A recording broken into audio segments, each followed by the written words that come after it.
What's going on, guys? Welcome back to the GSMC Chip Shot Football Podcast, brought to you by the GSMC Sports Network. I'm your host, Manny Maradiege, live today on Wednesday, August 28th, to bring you guys another great show, again, revolving around the latest NFL stories happening today and also over the past few days.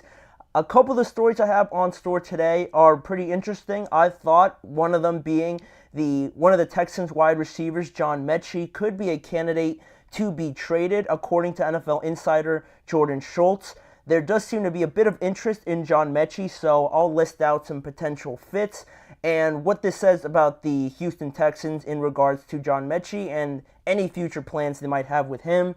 Also, ESPN recently put out a survey on quarterback superlatives, let's say, and there were some pretty interesting reactions and feedback on some of those categories, like the top 3 quarterbacks, most overrated quarterback, most underrated quarterback, and I thought I'd give my reaction to those later on. And also, Sean McVay, the head coach of the Rams, designated his starting running back, Kyren Williams, as the team's #1 punt returner. Pretty unorthodox, so we're going to get into why Sean McVay did that and my thoughts on it as well, plus a couple more topics down the line in today's show. But before we get started on talking about John Metchie, as I always do on these shows, I'd like to remind you guys of this great opportunity that I have for you, because I always try to bring you guys some interesting topics, or at least what I find interesting across the NFL. And while all that might be great, I always love to hear what you guys have to say in any of my responses or on any of the topics on any of the shows. So to make sure to keep this show as interactive and as exciting as possible, we have a new feature available for you guys. The Super Chat feature you guys can find at the bottom of the chat box just by clicking the $, like I said, at the bottom of the chat box to send in your Super Chat.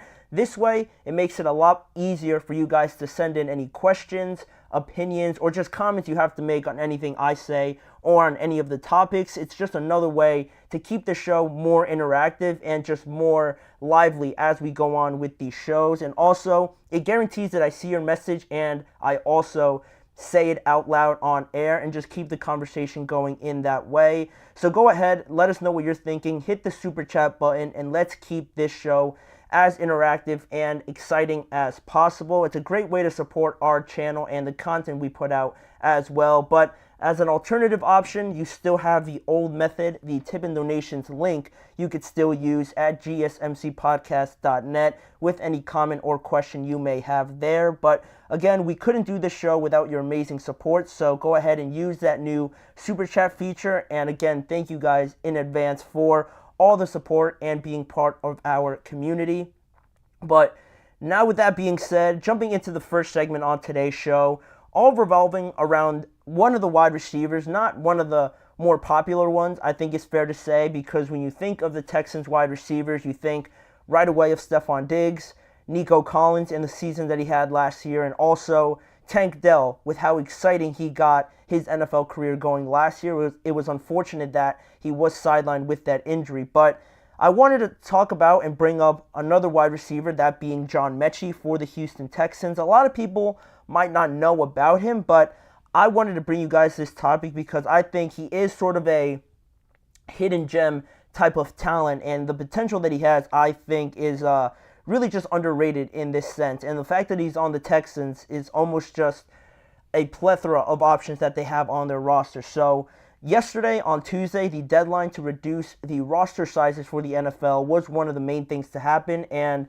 obviously the Texans probably didn't have too many challenges in deciding who to keep at the wide receiver position, but it could become a little bit more interesting after the report by Bleacher Report's NFL insider Jordan Schultz, reporting on the level of interest in John Metchie by some of the more common teams we've talked about already in regards to the wide receiver market. And Jordan Schultz mentioned this in his report on John Metchie and the level of interest he is gaining. He said, multiple teams have reached out to the Texans to see if wide receiver John Metchie would be available in trade due to the plethora of receivers on their roster. It's unclear if Houston would move him, but several teams are keeping a close eye. And again, you might be thinking, who the heck is John Metchie, right? If you're not really following the NFL too much, or you don't really know him from college, John Metchie, I think this year really started to step into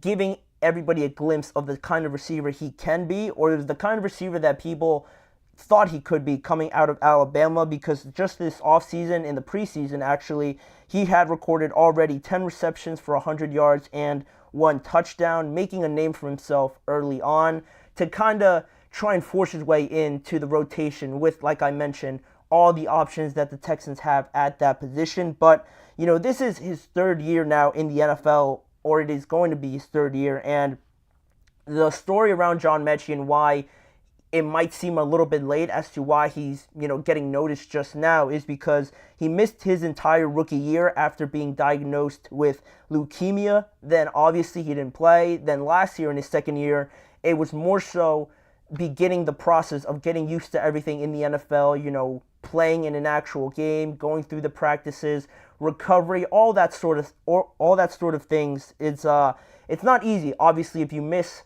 already the first opportunity to learn it in your official first year. Obviously, dealing with leukemia takes precedent over everything. So last year was really the year that he kind of started getting a feel for everything. But at that point, he was almost lost among the other receivers that they had. You'd think of Nico Collins breaking out last year, Tank Dell again bursting onto the scene as a rookie, and him trying to get it all wrapped up together, not even just getting it all, understandably under wraps and getting used to his routine and everything like that, but also coming off of leukemia is something that is only unique to him. So he kind of got lost in everything. He only recorded 16 receptions last year, and now this year, you think about those two guys he was already competing with, and then on top of that, you add Stephon Diggs into the mix, right? You're not going to trade for Stephon Diggs and think that, in all honesty, that John Metchie is going to take away some reps from Stephon Diggs, right? Or else you wouldn't have made that trade if you felt comfortable enough with John Metchie being a prominent player in that rotation. So it seems a little bit murky right now with this situation with John Metchie and what his future could be with the Houston Texans, because, like I mentioned, all that potential he showed at Alabama, I was a fan of him coming out, and it was unfortunate that he was diagnosed with leukemia. But in that last year, in 2021, at Alabama, he recorded 96 receptions, 1,142 yards, and 8 touchdowns. And really, I feel like he should be playing more. I feel like he deserves more of an opportunity. And it's not an indictment against the Texans or anything like that. You just don't know in this day and age with wide receivers. And when you have such a great opportunity to go get Stephon Diggs, not a lot of teams would say, I'm good. Like, we're good with our wide receivers. If you have the opportunity to go get a guy like Diggs, almost every team in the league would go out and do it. So you can't really blame them for bringing Stephon Diggs over when that opportunity became available. But it seems like Houston is open to the possibility of keeping him and seeing what they have in him in the future. But on the flip side, do they, going with that long-term plan, do they decide to kind of shelve him a little bit more again in consecutive years? And then when Diggs, if he decides to leave after this year because he is still on his current contract, he is available to leave in free agency next year if the Texans don't decide to extend him, then do you allow Diggs to leave and sort of work John Metchie in at that point? But the downside of that is that because John Metchie was drafted in the second round, you don't have the extra year available to you if you're the Houston Texans to kind of put off those contract negotiations, right? Because this is going to be his third year, and then if you decide to kind of sideline him a little bit more because you already have 3 receivers, then next year you start to incorporate him a little bit more. Then you only really have that 1 year to determine what kind of contract you want to offer John Metchie after that. And I'm always of the mindset that you definitely need, obviously, more than 1 year that to get a gauge on the type of player that you have, the kind of consistency and kind of projecting what he could be in the years to come if you're going to offer him a long-term deal. So if you're going to go that route, it does really only give you that 1 year with John Metchie really being incorporated in that lineup. Again, because I don't anticipate him being such a prominent player in this offense this year with Nico, Tank, and Stephon Diggs on the team now. So now with these reports of there being trade interest, the same teams keep popping up. The Steelers are one of the teams mentioned. The 49ers is an interesting one. If Brandon Ayuk decides to leave, they could explore that opportunity to bring in John Metchie. Also the Washington Commanders. But with those two teams, the Commanders and the 49ers, the Commanders actually signed a former Texans wide receiver, one of John Metchie's teammates, just last year, Noah Brown. They just signed him about an hour or so ago, so maybe that option is off the table. And also for San Francisco, with Ayuk, he could stay, he could leave. It changes every day. There was a report earlier, just 20 minutes ago, that Kyle Shanahan and John Lynch said that they expected Brandon Ayuk to practice today. That practice is already underway, and there is no sign of Brandon Ayuk, so take that as you will. It doesn't really say too much because it seems like when there's a new report, you take it one way and then it completely flips the other day. So take that information as you will. That's still a viable option, I believe, if Ayuk decides to leave, and the Steelers as well. Other than George Pickens, are you really comfortable with Van Jefferson, Calvin Austin III, Scotty Miller, and a rookie wide receiver in Roman Wilson? A lot of people would say no, so exploring this opportunity could be something that interests the Steelers. And you're only really looking at a couple of day 2, maybe day 3 picks because of the value that John Metchie was drafted in, and also the lack of playing time. You don't trade based on projection, really. Any team that is going to trade for John Metchie would have any sort of leverage in saying that the lack of playing time and things like that sort of benefit them. So it's something to keep an eye on, certainly, because I really do believe that Metchie could be a high-end, maybe low-end number 1 wide receiver, a high-end number 2 in the NFL, sort of like a Nico Collins, a Jalen Waddle, a Calvin Ridley, some of these guys that certainly have the talent to be number 1 receivers, and that you are content, more than content actually, if they happen to be your number 2. So that's how highly I rate John Metchie, and that's why I decided to bring it up on this show today to kick it off, just because I think this could be a great opportunity for someone to jump on John Metchie and really just improve their wide receiver room right away. But we'll see. A lot of chips, I think, have to fall before we see anything really develop, so we'll keep an eye on that as we move on. But the next topic I want to jump into after this upcoming break is this recent ESPN survey that was put out by ESPN, obviously, on different sort of categories that players in the NFL rated quarterbacks in, including the top 3 quarterbacks, most overrated quarterback, most underrated quarterback, and things like that. I wanted to bring it up and just my reactions to it, what some anonymous players had to say as to why they voted quarterbacks in these categories. So there were some pretty interesting rankings and some pretty surprising ones as well. So that is coming up after this break. A lot more to come on the GSMC Chip Shot Football Podcast. I feel like I'm losing my mind. Is everybody in the world blind? Please, Lord, give me a sign, a sign. I feel like I'm losing my mind. Is everybody in the world blind? Please, Lord, give me a sign, a sign. I wanna be the greatest. Everybody on the fake shit. I look around and feel like everybody is the fakest. I make this every day and I'm impatient, hoping one day I blow up from the basement. Statement, the top is so vacant. I don't hear shit that I think is amazing. Waiting for my day when I'm playing sold out shows for 1,000 faces. Hey, give me that crown, get in my way and to be put down. It ain't your place, all this my town. If I want that shit, then I'll get it right now. I'm losing it, the noose it fits, some losing shit, a stupid myth. You choose to live or choose to dip, you choose to fight or lose your grip and lose a gift. I feel like I'm losing my mind. Is everybody in the world blind? Please, Lord, give me a sign, a sign. I feel like I'm losing my mind. Is everybody in the world blind?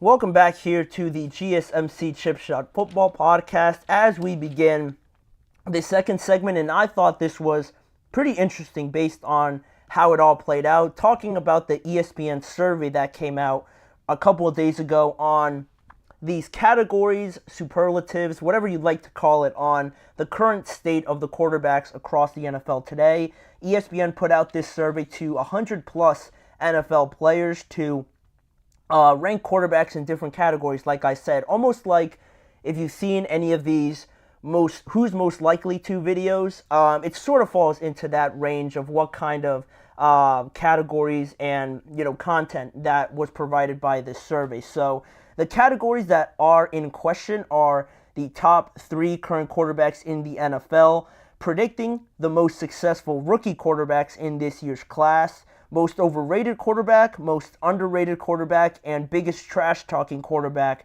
to round it all off. 103 players from 25 different teams gave their input on this survey. Of course, they all remained anonymous, but there were certainly some interesting results from this survey. So we're going to start off with what I think is the most obvious one, in my opinion. The top 3 quarterbacks in the NFL, according to NFL players, sort of played out like I anticipated it to.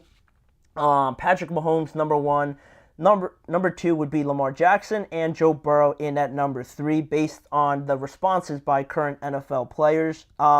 It was all based off of a point system. First place votes got you 3 points, second place votes got you 2 points, and third place only got you 1 vote. And Patrick Mahomes was the resounding number 1 choice at 291 points, then Lamar Jackson at 124, and Joe Burrow at third place with 51 points. And the ones that followed after that were Josh Allen with 39 points and Aaron Rodgers, sort of surprising, with 32 points. And I think, like I said, it was the most obvious one. Not too many people wouldn't have put Patrick Mahomes at number 1. Lamar Jackson, just coming off of an MVP season, clearly the number 2, was ranked the number 2 player in the NFL Network's top 100 rankings, so this makes sense. And I think Joe Burrow, too, even though he had an injured-riddled season last year, the success that his team has, the Bengals, has when he does play, it's pretty astounding. So seeing these 3 guys as the top 3, I didn't really have too much issue with it. So moving on to the next category, the most successful rookie quarterback, predicting who is going to be that most successful rookie quarterback in terms of the NFL players currently, sort of played out like this. Caleb Williams at number 1, not so much of a surprise. Jaden Daniels at 2, and then at number 3, J.J. McCarthy. And those 3 guys were followed up by Michael Penix and Bo Nix with the same amount of points. And what I found interesting, based on those top 5 names that I just listed out, that Drake May wasn't up there. I felt like maybe he could have been in at number 4. Honestly, he could have been at number 3, just in my opinion, just based on JJ being hurt and everything. Now, I did fail to see when they did take all of these votes. It could have been closer to the draft, but yeah, even still, a little surprised that Drake May was last, but I guess that does obviously have to do with the state of the New England Patriots, so that could have been a big thing, much like Caleb Williams being the resounding number 1, just because a lot of players mentioned that the Bears situation, adding Keenan Allen, adding DeAndre Swift, drafting Rome Odunze was a big part as to why they voted him number 1. One NFC South player brought up the fact that Jaden Daniels, being the face of the Washington Commanders essentially right now, and their new head coach and new owner, was something that they thought was exciting and a good situation overall for him and the Commanders. And it was interesting also, one of the points that was made by an NFC South player, just in regards to Caleb Williams, the amount of pressure that he has to deal with compared to everybody else. He sort of used the example of similarly comparing him to Patrick Mahomes, with all the hype build up around Caleb and how his play style is similar to Patrick. He said that if Caleb doesn't look like Patrick Mahomes out there, that type of pressure is way different than what people expect out of Jaden Daniels or Michael Penix or Bo Nix and things like that. That's the kind of expectations that Caleb has to deal with. So it is something to keep in mind, and it is something that I found fascinating and pretty accurate overall, just because all the amount of hype that Caleb has had to deal with already, everybody micro-analyzing everything he does on and off the field, it could get pretty heavy. And not a lot of people experience that, obviously, but not a lot of people deal with it in that same breath. So I thought that was an accurate point that I thought I'd share in this evaluation of it. But ranking them 1 through 3, this one was pretty accurate as well. Something that I probably would have came up with if I was asked to predict the most successful rookies. Then this is where it got a little interesting. This is where it got a little controversial for some people. The most overrated quarterback in the NFL, according to this anonymous survey, you see Josh Allen was voted as the most overrated. Jalen Hurts up there in at number 2, and Tua Tagovailoa rounding off that number 3 spot. Josh Allen and even Tua, I would say, probably the two most polarizing quarterbacks that we have in the NFL nowadays, because some people look at Josh Allen as the equal almost to Patrick Mahomes, or as close as you can get to Patrick, whereas other people just look at him as a turnover machine, not being able to get over that hump of being Patrick Mahomes, and sort of you have both groups just butting heads constantly. You know, Josh Allen, you're just not being able to beat the Chiefs, everyone holding that over his head. And similarly with Tua Tagovailoa, you know, drafted high, all this potential out of Alabama, but in the NFL, people criticize his arm, his limited athleticism, I guess you could say, and things like that. A lot of people mentioning that he's a system or a benefactor of Mike McDaniel's system with Miami, the weapons that he has around him as well. And that's sort of the same situation with Jalen Hurts, right?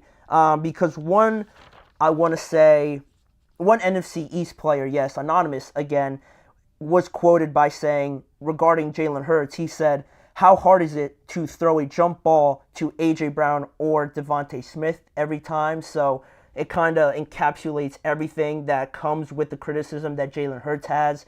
People question his arm, his decision-making, and again, just being surrounded by a great team as to why he could be overvaluated or overrated in this sense by a lot of people. And again, with just some of these other comments that were made, one NFC West player brought up the fact that Josh Allen just has too many turnovers, and it is true in a sense. You know, you look at this stat, since 2008, Josh Allen is first in amount of turnovers that he has thrown with 102 since 2008. So he wasn't even close to being in the NFL by that time. So that does bring up a good point. But I think, you know, most overrated, I'm in the mindset of Josh. I hold Josh Allen to a high regard. I think he is truly one of the better quarterbacks in the NFL, and I can see why people send a lot of criticism his way, and that's not going to ease up now that Stephon Diggs is gone. If anything, it might get a little bit worse, and people might put more blame on Josh Allen if he's not able to drag his team over the finish line now, just based on the fact that everybody wants to compare him to Patrick Mahomes.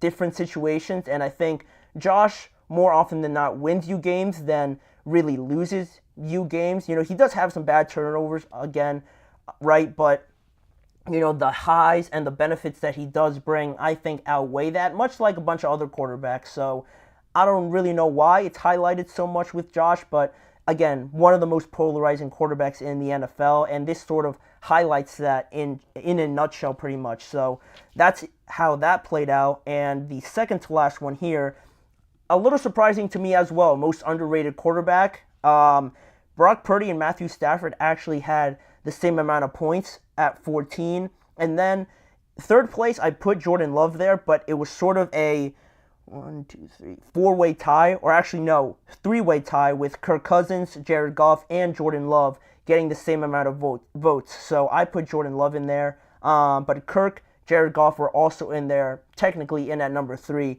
for the most underrated quarterback. And this one surprised me because I figured that Brock would be in the other category as one of the most overrated, and he wasn't even in the top 5, I want to say. Yeah, he wasn't, because after Josh Allen, Jalen Hurts, and Tua, it was followed up by Justin Herbert, Trevor Lawrence, and Brock Purdy was in there, but he was the last place, 5th place in that category with 6 votes. So for a lot of NFL players to rank him as the most underrated quarterback, I was not expecting that, just because I feel like most fans, when they watch him, feel like Brock Purdy's just a benefactor, again, of having Debo, having Ayuk, George Kittle, Christian McCaffrey, Kyle Shanahan as his coach. Whereas, if you look at it from a player's perspective with these votes, he's actually considered one of the most underrated quarterbacks. So I thought it was interesting, that dynamic, how it flipped. And Matthew Stafford is always included in these categories, talking about one of the most underrated quarterbacks.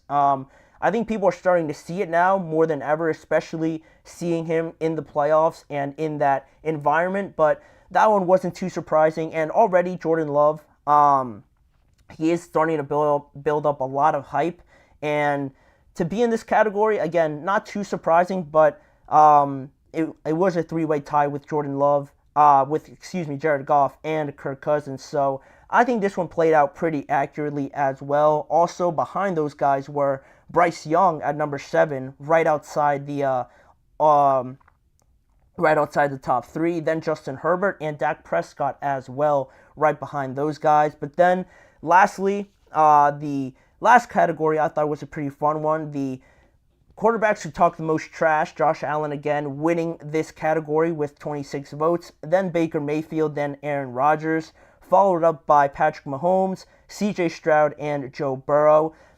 This one I think was one of the most accurate ones as well. Along with the top 3 quarterbacks, this one doesn't really surprise me. I think we know the character of all 3 of these guys, and Josh Allen responded to this on Twitter when the survey came out. Of course he was rated the most overrated quarterback in the NFL, but he poked fun at it, saying that he was voted the most likely to trash talk out of all the quarterbacks. So I like that they included this. Baker also, knowing his personality, and also Aaron Rodgers up there as well.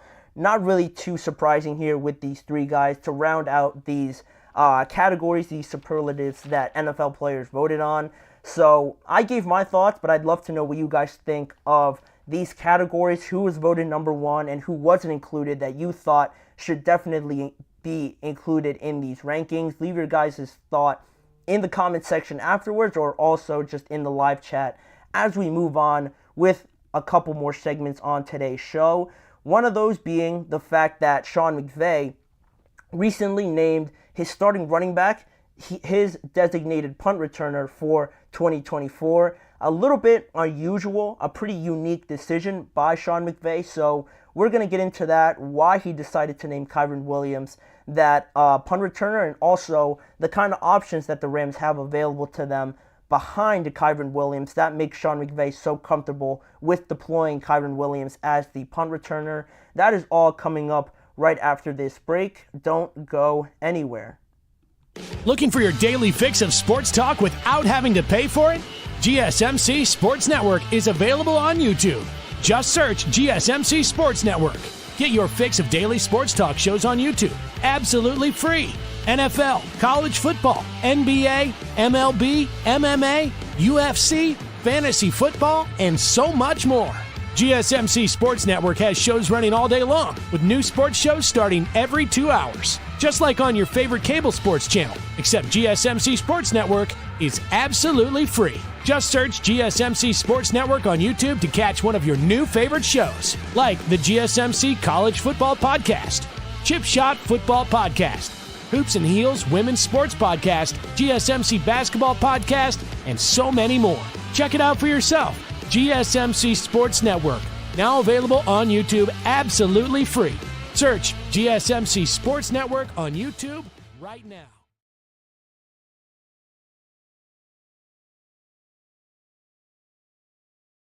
We are back here on the GSMC Chip Shot Football Podcast to jump straight into this pretty unique situation that the Rams and Sean McVay have gotten themselves into. Not in any negative way, it's just very unusual because Sean McVay, being the head coach of the Rams, made a couple of announcements yesterday. Of course, all the final details on the final 53-man roster that every NFL team had to reduce to yesterday at the deadline at 4 p.m. Eastern Time. But also in that, you kind of order your starters in a way if you decide to do that. And one of those starters, one of the designated responsibilities for the 2024 season will be the punt returner, and that would happen to be starting running back Kyren Williams. He will be the punt returner for the Los Angeles Rams for 2024. And already, it is a little bit odd that your running back is doing that. And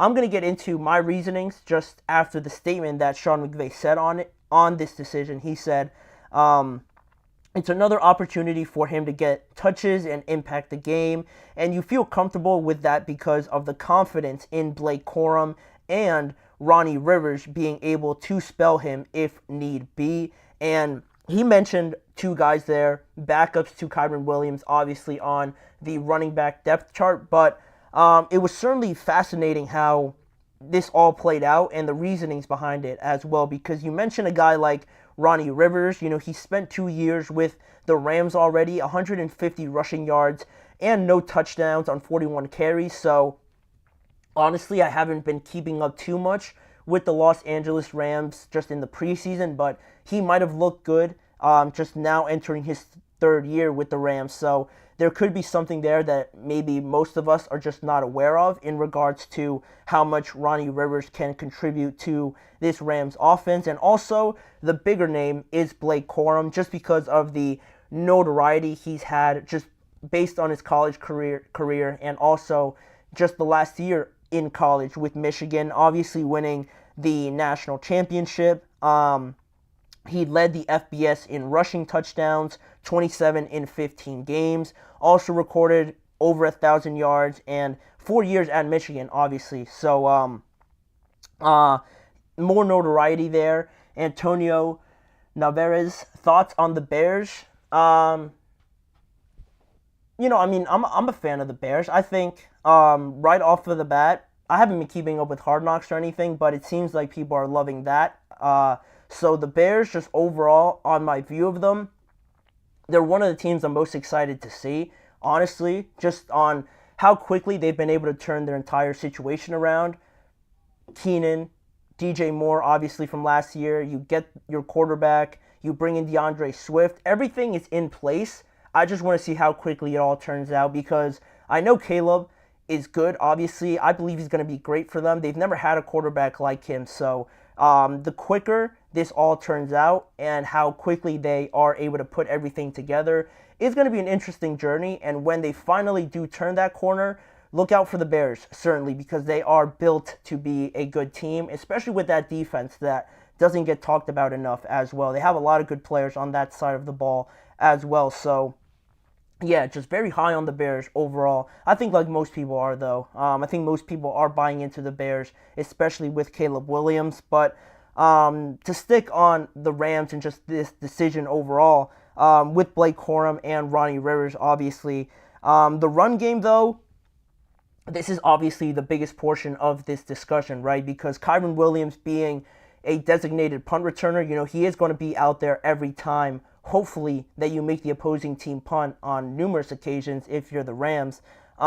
He's going to be out there a lot, and it's going to fluctuate throughout each game, how many times a team punts in a single game compared to other games in the regular season. But having him out there does come with a little bit of risk. Obviously, you play him more. Obviously, he is out there more, and that's great to get the ball more in his hands. But also, you don't want to stretch it too thin, right? Because as a running back, he is great. Last year, he was third in the NFL in rushing yards with over 1,100 rushing yards, 12 rushing touchdowns, second team All-Pro, and a Pro Bowl nomination as well. So he's coming off of a great year, and now you'd expect that to continue on, but you don't want to spread it too thin to now where he's also the punt returner. You want to have him out there, obviously, as much as possible on offense. So to spread him out in different areas, yeah, it's good with the reason that Sean McVay said, but also the confidence that you might have in Ronnie Rivers and Blake Corum could be up here to start the year, but how it actually plays out with how inexperienced both of these running backs are in the NFL so far will be something to keep track of, because obviously last year, they didn't have Blake Corum, and Ronnie Rivers wasn't really a viable option for the Rams. So when they didn't have Kyren Williams in 4 straight games that he was out with a sprained ankle, the Rams really struggled in the running game, only averaging 94 rushing yards per game and only scoring 2 rushing touchdowns in those 4 games that Kyren Williams was not there. So you saw the pretty negative side of it when Kyren Williams isn't out there, and he might not be out there as much anymore with, being on punt return, being a little bit more fatigued over the course of an 18, 17 game season. Those things start to add up, especially as a running back where you're asked to do a lot. He's not just in there running the ball, he's in there blocking, he's in there running routes and things like that. So all of that starts to add up, and you don't want to find yourself in a situation where Kyren gets hurt on a punt return or something like that. And then not only do you lose them in that aspect, but in the running game, now you have to overly depend on Ronnie Rivers and Blake Corum. And not to say that they're not capable of carrying the mantle, at least for a temporary amount of time, but Kyren is a very dynamic player. I think he got a lot of people's attention last year, so you want to have that available to you as much as possible. So making a decision like this isn't something that I was honestly expecting at all, but it is sort of the way that I think the new kickoff rule comes into play. Now, obviously, we're talking about punts, not kick returns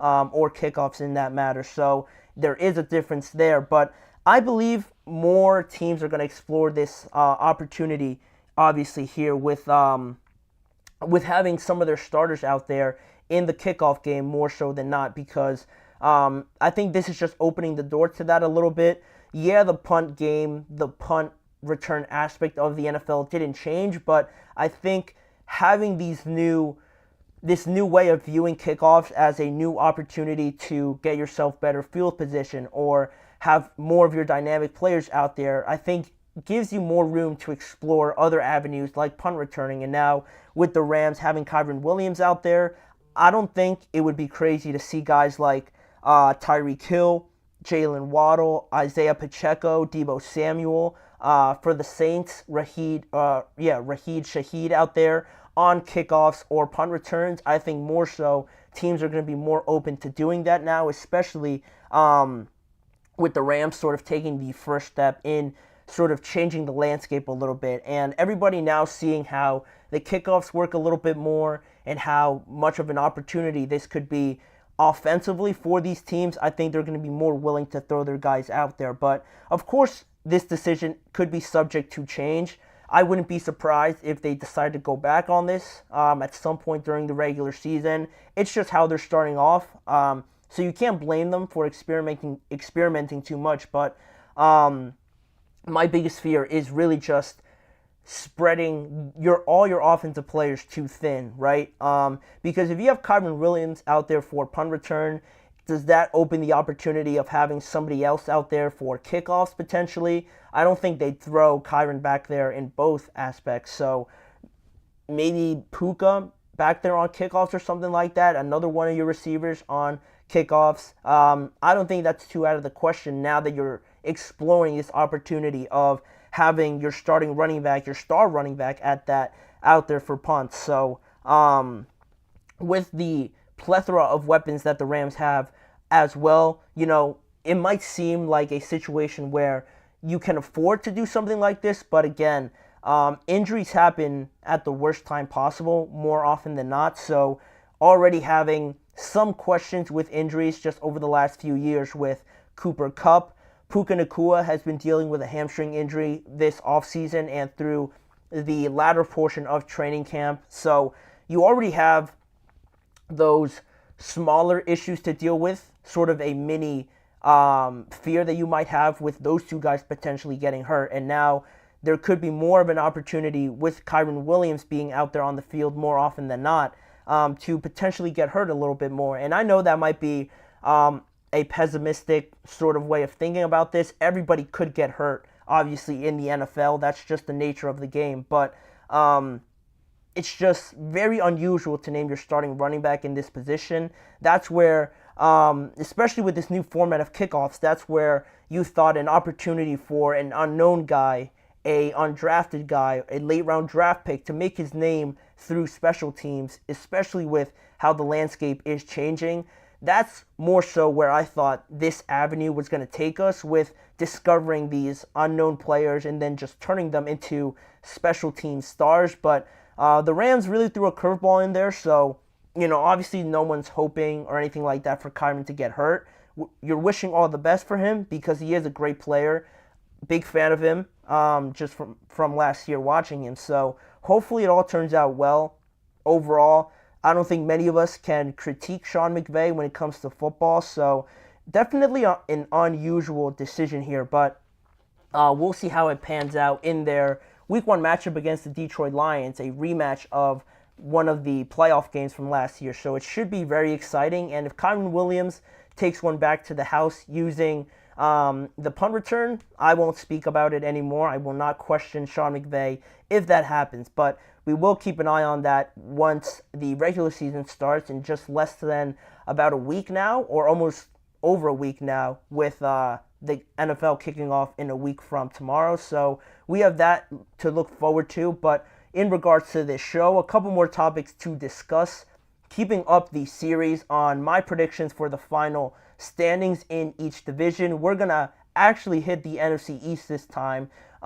In regards to yesterday's show, we're going to talk about the NFC East in today's show, and also to round off this show, we're going to talk about some of the players that were placed on the physically unable to perform list to start the regular season. They will miss the first 4 weeks of the NFL. So we're going to go through that, some big players designated to that list, and just giving another round of injury updates before we close out today's episode. So a lot more to get to. You're listening to the GSMC Chip Shot Football Podcast.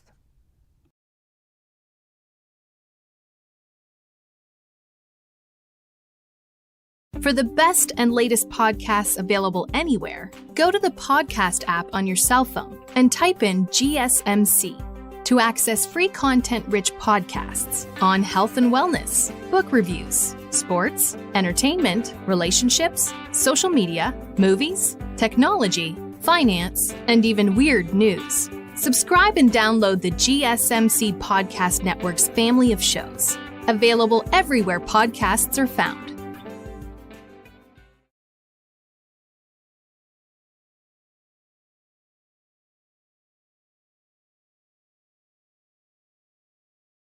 Back here now on the GSMC Chip Shot Football Podcast to continue on from the start of yesterday's series. I didn't get a chance to change the title of this segment, obviously, because I didn't accurately type it in yesterday. Yesterday was the NFC North, but I had it in as the NFC East. So today, we're actually going to get to talking and dissecting this NFC East division and giving my predictions on how I believe the standings will play out in 2024. I think this one, a little bit like the NFC North, where it was a little bit dicey to get through it in the middle portion of these rankings, but I think overall it wasn't too hard compared to other divisions that I will eventually get to in part of this series. So to start off, at the number 4 spot, predicting who will finish last in this NFC East, I have the New York Giants. Just basically, it is a mess almost how this situation has turned with Daniel Jones, especially getting an inside look at it with Hard Knocks. I don't think that did them any favors at all with what went into the decision making and the reasons behind it all and just how it all fell apart, honestly. And now heading into this year in 2024 with so much expectations on Daniel Jones, and still it doesn't seem like he's turned that corner. You can't have your quarterback being sometimes the reason that you do lose games. Obviously, he's not at fault for every time they lose a game or something like that, but if it happens more often than not, more often than other reasons why you lose games, it can't be something that is connected to a winning team, a team that is a contending team. So compared to the other situations, I just think the Giants could struggle with that. The inconsistency from Daniel Jones. He is a good athlete. the arm strength is pretty much there, but it's the decision-making, the telegraphing of passes that really has started to frustrate fans and the organization, it seems like, now heading into 2024. And also, just in terms of schedule, out of all the teams in the NFC East, the Giants have the toughest schedule compared to all these other teams in the division. So obviously, that's not something that benefits them too much. And the loss of Saquon obviously goes without saying. But also, the loss of Xavier McKinney on defense is another underrated loss that I was pretty confused about. So I think the Giants, it's just not really a year where you throw, if you were a betting man, a lot of money into the pot with the Giants winning this division. That's just how I see it. But moving on to the third team, we kind of got into this subject yesterday, but I decided to double down on it and predict that the Cowboys were going to finish third. Really, the biggest things that stand out to me with Dallas is the situation with Dak and his contract. It seems like he's pretty open to this year being the last year on the Dallas Cowboys for him, especially with CeeDee getting that extension before him. It makes it a little bit harder, or a lot bit harder, for them to also give Dak Prescott 58, 60 plus $60 million, especially being so close to the regular season.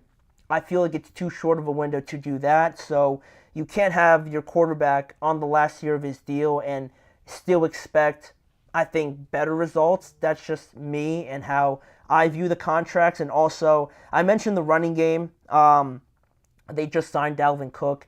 I think it was announced today or just late yesterday, but it doesn't really move me. It doesn't really move the needle to me. I'm actually going to talk about it more tomorrow in depth, but just overall, having Dalvin in there with Zeke doesn't really change my outlook on this running game, just because I think they took a step back with the talent that they have with the running backs available to them. And then also on the defensive side of the ball, you have a new defensive coordinator coming in, and you're missing Deron Bland for a good portion of the season. I don't really know, outside of Eric Kendricks, who their linebackers are going to be alongside him. Are you going to deploy Micah Parsons in there more? Are you going to keep him more as a pass rusher? I don't think he really benefits from doing both, so that's something they have to figure out. In terms of pass rushers also, they lost Dorrance Armstrong and Dante Fowler Jr., but you might look at a guy like DeMarcus Lawrence and say that, he's still there, obviously, but he has 10 sacks in the last 2 years, 6 in 2022, and he only recorded 4 last year, so you're going to need a little bit more than that alongside Micah Parsons for this defense to continue to produce at the level that they have been producing with Dan Quinn there. Now, obviously, he is gone. You bring in Mike Zimmer. How is that transition going to go? And similarly to the Giants, the Cowboys have the second toughest schedule of all the NFC East teams. They play 8 playoff teams from last year, so that's obviously going to be a challenge if you have, a bad running game or something like that. And also on the offensive side of the ball, you get CeeDee Lamb back in there, you guarantee him for the next 4 years, something like that. But outside of him, I still have questions with Brandon Cooks as a number 2, and then you have a guy like Jalen Tolbert, hasn't really stood out over the last few years, and also a guy like Kevontae Turpin. I don't think these guys scream ideal elite number 2 receivers alongside CeeDee Lamb. And I like Jake Ferguson. Jake Ferguson, their tight end, is a very capable and viable weapon for them, but you need more than that at the wide receiver position, similarly to a team like the Steelers, right?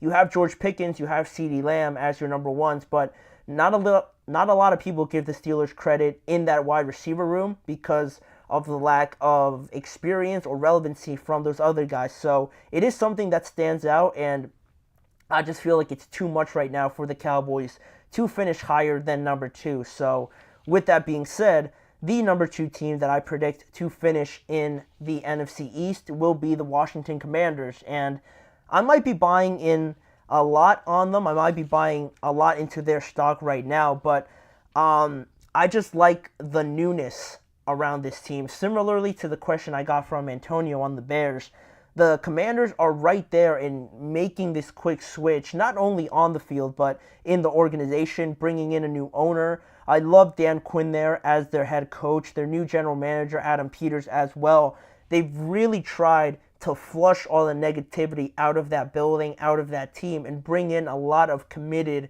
good resume type of guys like Dan Quinn, like I said, their offensive coordinator, Cliff Kingsbury. He's had a good track record with mobile quarterbacks that he has had the privilege to coach, and that fits the bill with Jaden Daniels, right? Everything is going to revolve around Jaden Daniels. And just based off of what I've seen in the preseason, again, not taking too much into account with it, but just off of what everyone's saying in practice and the preseason, like I mentioned also, with Jaden, I feel like they really have something special with him, something they haven't had, honestly, since RG3, maybe Kirk Cousins, but to the level of MVP type of conversation, generational special quarterbacks. I think you get that with Jaden, and you haven't had it since RG3. But with all the good, obviously there are still some concerns, potentially with the wide receivers outside of Terry McLaurin.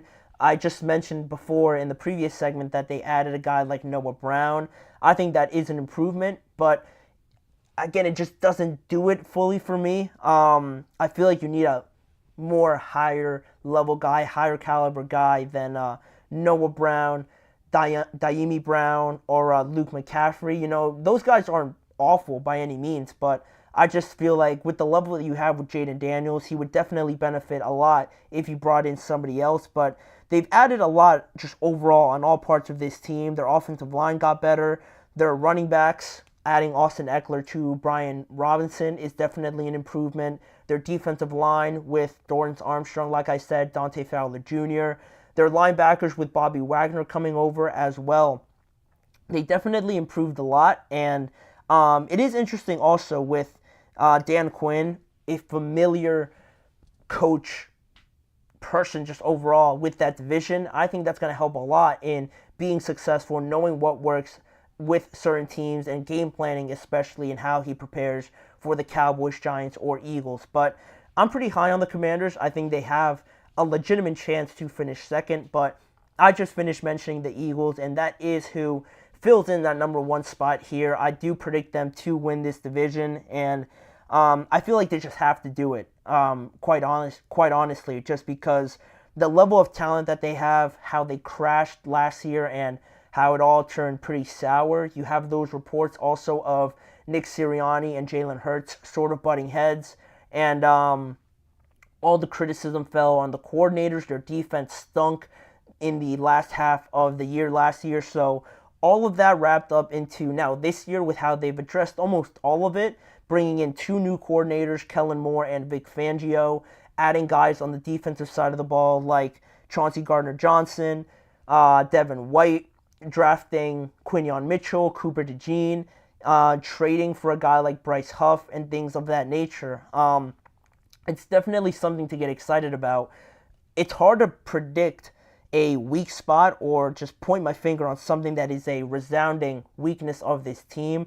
It almost seems like they have everything. So with that being the case, and the standard of the Philadelphia Eagles, the reputation that they've built over the last few years, and just how they're like basically on a revenge tour from last year, I think there is no question that they have to win this division. If they don't, depending on who finishes first, I think it would turn out pretty badly for Sirianni.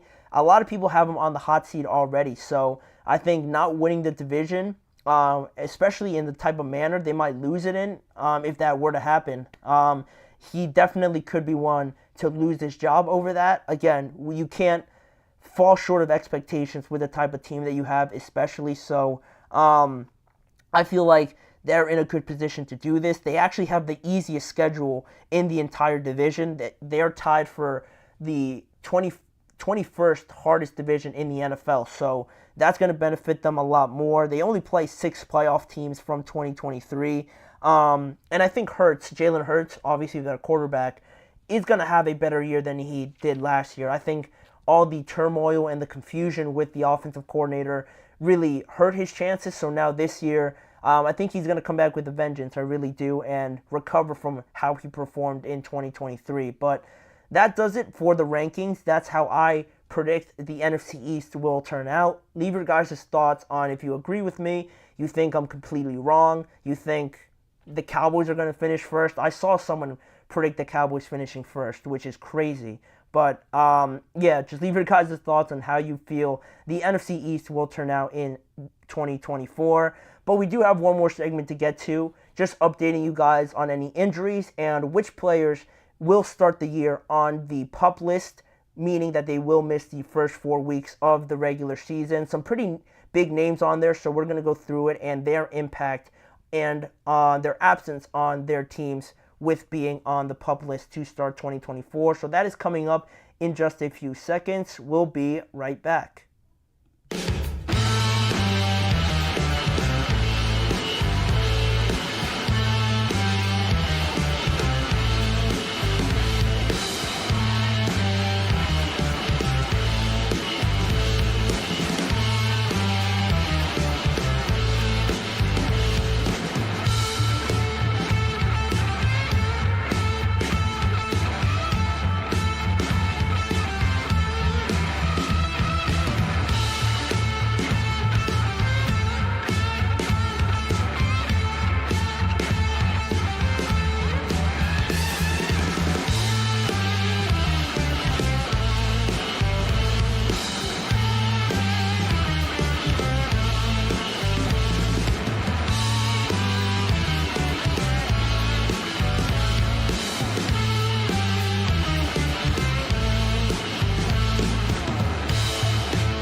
Thank you for joining me here on the last segment of the show today. Just updating you guys on any injuries and some designations for the PUP list, meaning that some players will not be able to play in the first 4 weeks of the NFL regular season. And also, just during the break, sort of breaking news, Malik Neighbors will be wearing the number 1 jersey for the New York Giants this year. They actually unretired the number for Malik Neighbors to wear it, so pretty interesting there. I'm actually unaware of who and why they retired the number 1 jersey. Before the show ends, I will look it up and I guess provide that answer. But sort of breaking news there for some team to unretire the number 1, in this case for Malik Neighbors. Shows the kind of player that they obviously think he's going to be. But I haven't seen something like that in a while. So congratulations to Neighbors, and hopefully he can live up to it. But on this topic, the players that are designated to the PUP list, there were a couple more that were put on the PUP list after I made this segment, but we are going to focus on some of the bigger ones in this segment, starting off with the Vikings tight end TJ Hawkinson being obviously designated to the PUP list. The 27-year-old is still recovering from a torn ACL he suffered during Week 16 last year against the Detroit Lions, and at that point, I'm pretty sure the Vikings weren't really playing for too much, but it was a pretty nasty tackle that he suffered at the hands of Kirby Joseph. So it stinks that it happened in Week 16 because, again, you're right there about to finish the season, and then you have something like this happen. It was pretty devastating, especially with the kind of season that Hawkinson was having, the best of his NFL career. At that point, he finished with 95 receptions, 127 targets, and 960 yards with 5 touchdowns in 2023. Even with Kirk Cousins going down, putting up those numbers is just ridiculous. I loved it, having him on my fantasy team, but overall, with him missing the first 4 weeks of the regular season, it will mean that he will miss the games at the New York Giants in Week 1, at home versus the San Francisco 49ers, at home again against the Houston Texans, and on the road against the Green Bay Packers. The earliest he can come back will be Week 5 against the New York Jets on October the 6th. So with this happening so late in the year, yeah, it was unfortunate, but I feel like he is getting to a better spot where I do anticipate him being able to play in Week 5. I know I mentioned a different opinion with Nick Chubb yesterday, so I just feel like Nick Chubb looked a little bit worse than TJ Hawkinson, and a different position as well. Running backs definitely take a lot more wear and tear than tight ends. So I'm feeling a little bit more optimistic about Hawkinson. But that stretch of playing the 49ers, the Texans, the Packers, and potentially or missing a game against the New York Jets is definitely going to be tough to start off the year. So they're going to need him to get back as quick as possible. If he can make it by week 5, that is certainly going to soften the blow a little bit there. But that's one of them. The next player I wanted to bring up was the wide receiver for the New England Patriots, that being Kendrick Bourne, also being designated to miss the first 4 weeks of the regular season. He also tore his ACL last year during week 8, but what was interesting about this case was that at the time of tearing his ACL, he said that he should be ready to go by training camp at this point this year, obviously, but it obviously didn't turn out like that. He hasn't been in training camp, and he is still dealing with a delayed recovery, I guess you could say, from that ACL injury. So the games that he is set to miss are on the road against the Cincinnati Bengals in week 1, then at home against the Seattle Seahawks, and on the road again in week 3 against the New York Jets, and finally on the road once again against the San Francisco 49ers. The earliest game, obviously, he can come back to would be at home against the Miami Dolphins. And Kendrick Bourne, I think it is safe to say, one of their better, if not their best receiver on that team, especially with them completely resetting everything and potentially having Drake May in there or Jacoby Brissett. He is going to definitely be a position that they are going to need, a player that they're going to need at that. So the earlier he can come back, it seems like it got a little bit dicey in terms of the timeline of when they expected him to return. But by that point in time, the Patriots are in not an ideal situation, obviously, with resetting everything. Not too much expectations for this year, I would imagine, but still having him there, having him acclimated to the new quarterbacks and the new system and everything like that will be huge. So it's not so much of an urgency to have him back as much as it is to make sure he comes back fully healthy. And that way you get your whole offense together to get a better picture of what you have at your hands, at your disposal going forward, potentially after this year. So that is that for the Patriots. Another player that will definitely miss the first 4 weeks, but potentially a lot more into November, it was reported, was Kansas City pass rusher Charles Omenihu, who will remain on the PUP list to start the 2024 campaign. It is different, like I just mentioned there, because he will miss the first 4 games, but also his injury, tearing his ACL very late in the year in that AFC conference championship game against the Baltimore Ravens. That's when he tore his ACL, so he is expected to be out a little bit longer. The reports right now are saying that hopefully he comes back by November. So how they change that designation or how they affect it based on his timeline will be something to keep track of. But the way it is set up right now, he will miss those first 4 games. And also, what's also concerning, something to point out with Charles Omenihu, is that this is the last year of a 2-year deal he signed in March of 2023. So obviously last year was the first year, and now missing a good portion of the last year of that deal could affect how well he could perform, obviously in totality, by missing half of the year. So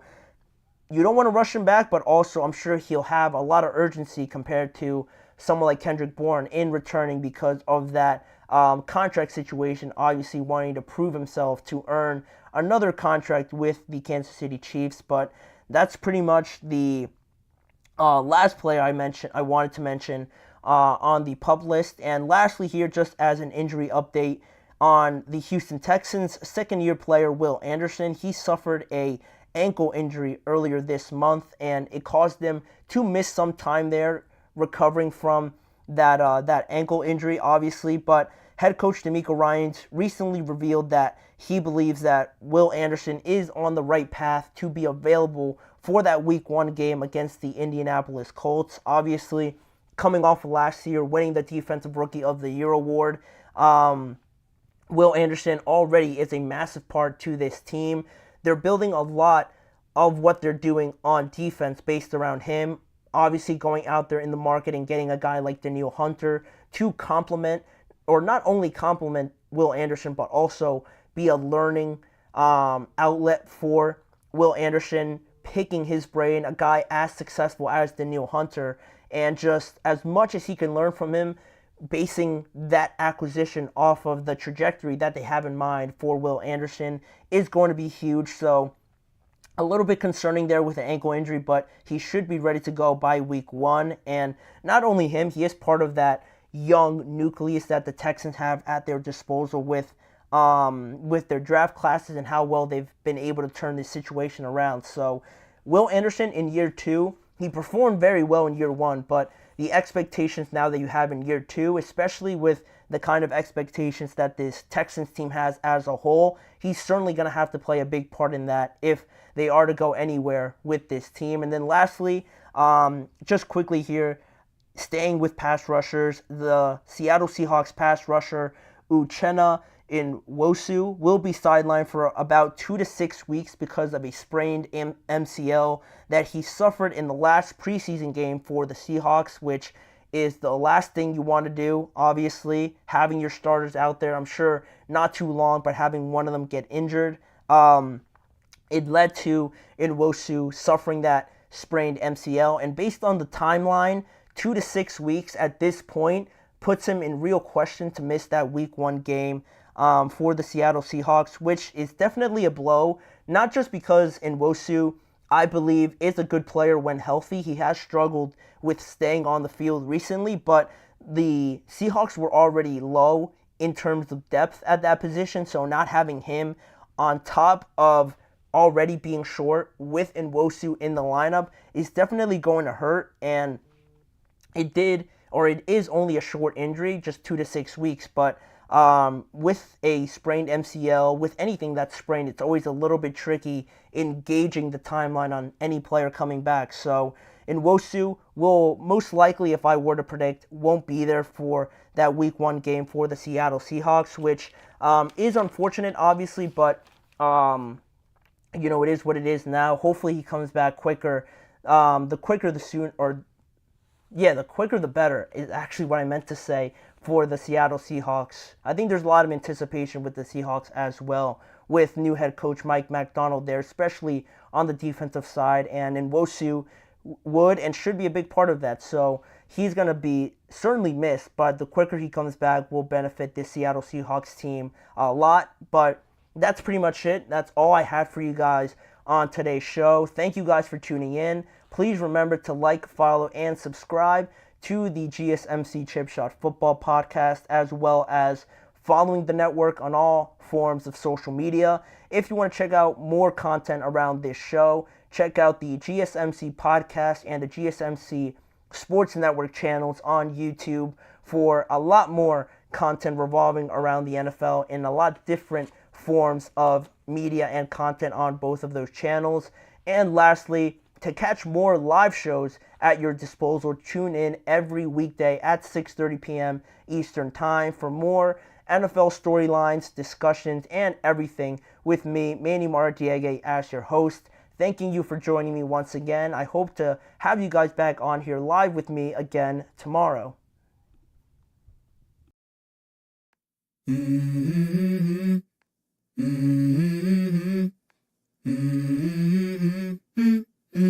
Let's go. I wake up to a little bit of drool on my pillow, feel like it's gonna be a bad day. Yeah, I'm tired of shit, and the coffee ain't hit yet, damn ain't that